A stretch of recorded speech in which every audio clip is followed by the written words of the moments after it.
Hello guys, welcome back my YouTube channel. ഞാൻ ഇന്ന് ഉണ്ടാക്കുന്ന dish home made French fries ആണ്. അത് എങ്ങനെയാണ് ഉണ്ടാക്കുന്നതെന്ന വീഡിയോയിലേക്ക് നമുക്കിപ്പോൾ കിടക്കാം. ഞാൻ എടുത്തിരിക്കുന്നത് 2 മീഡിയം സൈസ് പൊട്ടറ്റോസ് ആണ്. ഓക്കെ, ഇത് ക്ലീൻ ചെയ്ത് വെച്ചിട്ടുണ്ട്. ഇനി ഇതിൻ്റെ സ്കിൻ ഓഫ് ചെയ്യണം. ഇത് ഞാൻ എങ്ങനെയാണ് കട്ട് ചെയ്യുന്നത് കാണിച്ചു തരാം. അതിനു മുമ്പ് നമുക്ക് വേണ്ടുന്നത് ഒരു പോട്ടിൽ നോർമൽ വാട്ടർ വെച്ചിട്ടുണ്ട്, ഒരു പീല്, 2 നൈഫും ഞാൻ വെച്ചിട്ടുണ്ട്. ഇത് ഞാൻ എങ്ങനെയാണ് ഈസി ആയിട്ട് ഇത് പീൽ ചെയ്യണമെന്ന് കാണിച്ചു തരാം. ആദ്യം പൊട്ടറ്റോ എടുക്കുന്നു, അതിൻ്റെ 2 എഡ്ജും കട്ട് ചെയ്യുന്നു. ഇതിൻ്റെ അതുപോലെ 2 എഡ്ജും കട്ട് ചെയ്യുന്നു. ഞാൻ ഉപയോഗിക്കുന്ന പീലർ റെക്സിൻ്റെ ഒരു വെജിറ്റബിൾ പീലറാണ്. ഇത് വളരെ ഷാർപ്പാണ്. ഇതിൻ്റെ സ്കിൻ എല്ലാം പോകത്തക്ക രീതിയിൽ വേണം ക്ലീൻ ചെയ്യാനായിട്ട്. ഓക്കെ, ഞാൻ ഒന്ന് ക്ലീൻ ചെയ്ത് കഴിഞ്ഞു, ഞാൻ അടുത്ത് ക്ലീൻ ചെയ്യുകയാണ്. ഓക്കെ, ഞാൻ പൊട്ടറ്റോ ക്ലീൻ ചെയ്ത് കഴിഞ്ഞു. ഞാനിനി ഇത് കട്ട് ചെയ്യാൻ വേണ്ടിയിട്ട് ഇതിൻ്റെ 4 സൈഡും ഒന്ന് കട്ട് ചെയ്ത് മാറ്റുകയാണേ. അതെന്തിനാണ് ഞാൻ പറഞ്ഞു തരാം. ഈ 2 സൈഡ് കട്ട് ചെയ്യുന്നു. അപ്പോൾ ഈ പൊട്ടറ്റോ നന്നായിട്ട് ഹോൾഡായിട്ടിരിക്കും. അപ്പോൾ നമുക്ക് കട്ട് ചെയ്യുമ്പോൾ സ്ലിപ്പായി പോകത്തില്ല. അപ്പോൾ ഞാൻ ഇതിന് ഈവനായിട്ട് കട്ട് ചെയ്യണം. ആദ്യം ഒരു സ്ലൈസ് കട്ട് ചെയ്യുന്നു, 2 സ്ലൈസ് കട്ട് ചെയ്യുന്നു, 3, 4 and 5. ഓക്കെ, ഇനി ഇതിനെ നമുക്ക് ഈവൻ സ്ട്രിപ്സ് ആക്കാം. അതിൻ്റെ എഡ്ജ് ഒന്നുകൂടെ സ്ട്രൈറ്റ് ചെയ്യാം.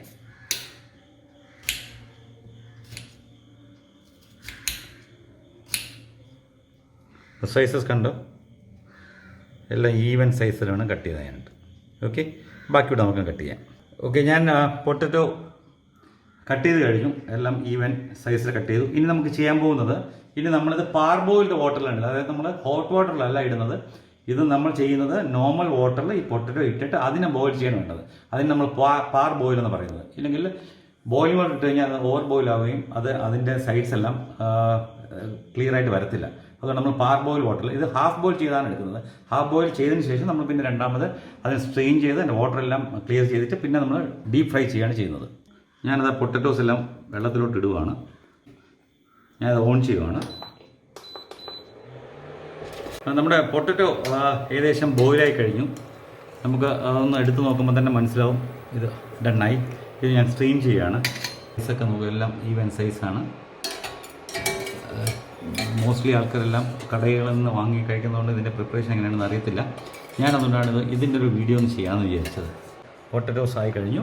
ഇനി ഇതിൻ്റെ വാട്ടർ ഒന്ന് ഡ്രെയിൻ ചെയ്ത് കഴിഞ്ഞിട്ട് നമുക്ക് ഡീപ്പ് ഫ്രൈ ചെയ്യാം. നമ്മുടെ ഇനിയിപ്പം ബോയിൽ ചെയ്ത പൊട്ടറ്റോ ഫ്രൈ ചെയ്യാൻ പോവുകയാണ്.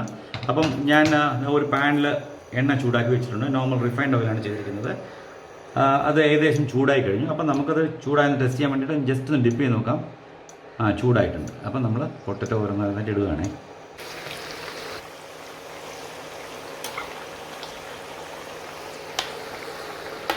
ഓക്കെ, നമ്മുടെ പൊട്ടറ്റോസ് ഏകദേശം ഫ്രൈ ആയിക്കൊണ്ടിരിക്കുകയാണ്. നന്നായിട്ട് ഫ്രൈ ചെയ്തുകൊണ്ടിരിക്കുകയാണ്.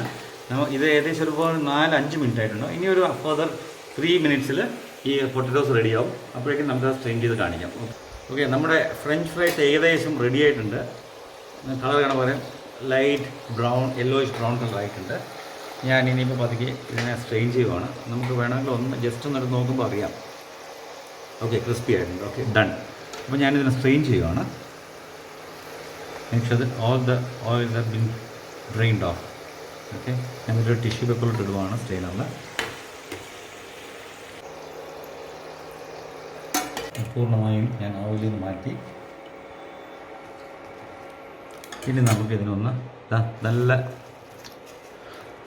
നല്ല രസത്തിൽ ഫ്രഞ്ച് ഫ്രൈസ് റെഡി ആയിട്ടുണ്ട്. ഞാനിതിനെ ഒന്ന് പ്ലേറ്റ് ചെയ്ത് കാണിച്ചു തരാം.